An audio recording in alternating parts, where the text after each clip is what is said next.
Ladies and gentlemen, good afternoon. Thank you for joining today's event. Our team has prepared a document for future media requests and for further information and public statements which we'll provide to you. When you ask your questions this afternoon, please introduce yourself and your outlet. Questions can be taken in English, French, or Persian. Thank you. Ladies and gentlemen, thank you for your patience. I had to recharge the batteries a little bit. Good afternoon. I'll try to be as brief as possible in my answers to give as much chance for your questions. So shall we just, sorry. Hi, Josh Glancy from the Sunday Times. Thank you for your talk earlier, it was very interesting. One aspect I just wanted to push you further on is there's a kind of implicit assumption in your talk that this time is different, that this is a terminal moment for the regime in Iran. I would be interested to know what makes you feel confident at that. You know, they are a regime that's been there several decades. They have, you know, their instruments of power are quite sort of well entrenched in the country. What makes you confident that this is terminal, whether it's this year or this decade or whenever that might be? Well, you know, there are several factors. Number one is, in the annals of history, there's a point that you reach the so-called ebullition point, and I believe we are practically there right now as we speak. The fact that the demonstrations are far more widespread and national, at the national level. All sorts of people are involved in it, not a particular group or a particular sector of society. The common slogan is the same, regardless of whether in Kurdistan or in Balochistan or in Azerbaijan or in Tehran. And at the end, people are chanting for the end of the regime, directly calling to death to the dictator. I think that's unprecedented when you think of the history of the past 40 years. And the fact that today we can see more and more disillusionment and peeling away from the regime by former reformists, both in the civilian cadres, as well as some of the militia that are beginning to demonstrate that. So it's just a matter of time for it to reach its final climax. I think we're in that mode. This is like weeks or months preceding the ultimate collapse. Not dissimilar to the last 3 months in 1978, before the revolution 40 years ago. What to me is also another sign of persistence, despite the repression, is that some aspect of fear has dissipated among people. I'm not saying all of it, but some of it. They are daring the regime. They are, unfortunately, risking their lives and some losing their lives, because life under this regime would be meaningless anymore. You're talking about young people who don't want to be yet another generation being sacrificed. And you can hear it among students these days. You can hear it among disenfranchised people in the rural areas. In short, it has become today a national cry. So all of these indicators are, I think, elements that you can build this argument that, you know, this is measured really by virtue of how many people for how long are in fact doing this inside the country. And what will, of course, expedite the process, which is really that factor that I was trying to allude to some extent today, is what role does the international community have in terms of putting more wind in the sails of the people, and also deflating any hope that the regime has in clinging on to power by trying yet again a tactic of stepping back and pretending like they are going to be a little bit more reasonable or what have you, which has been the old classic game of what it has done all these years. They are running out of that option too. I think a big blow to the regime was certainly what happened last week with the elimination of Soleimani, because he could have been a gray persona in terms of is the country going to shift towards a post-Islamic dictatorship of some form, and we'll have to deal with a couple of decades of some kind of a simplified dictatorship, or are we talking now about a total implosion of all the forces associated with this regime falling into the hands of the people? So that's where we are, sir. Thank you. I'm Matthew Petty from the National Interest. Mr. Pahlavi, thank you for your talk. You seem to not be interested in reclaiming the throne or presenting yourself as a future king. If so, why are you the voice of the people of Iran? If you're speaking as a private citizen rather than the heir to the peacock throne and the light of the Aryans, then why does your voice matter more than any Iranian American who hasn't been to Iran in 40 years? Well, that you'll have to ask the Iranian people, the reason why. But as far as my motivation and concern is, I believe that my best role to play would be to be an advocate for the people.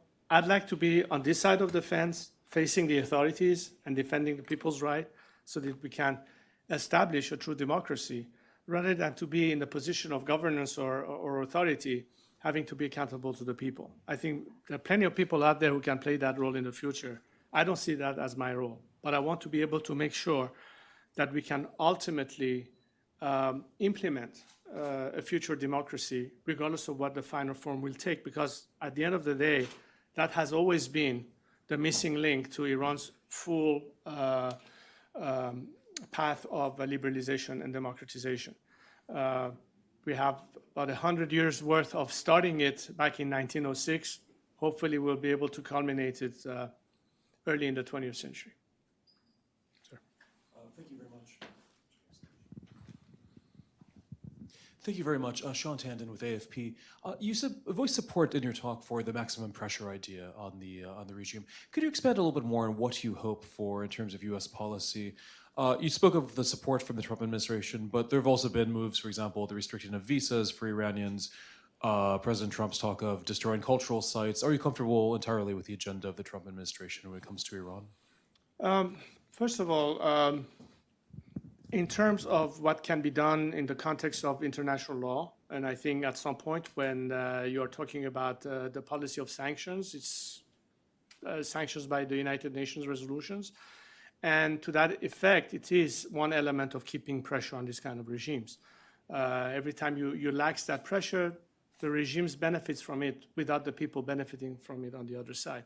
But having a policy of sanctions alone while maintaining and preserving the status quo with hope of behavior change is the reason why I've always said that this is a basic flaw in the foreign policy of Western governments since the regime's inception. Now, a lot of people wanted to entertain a possibility for reform, starting with the Iranian people themselves.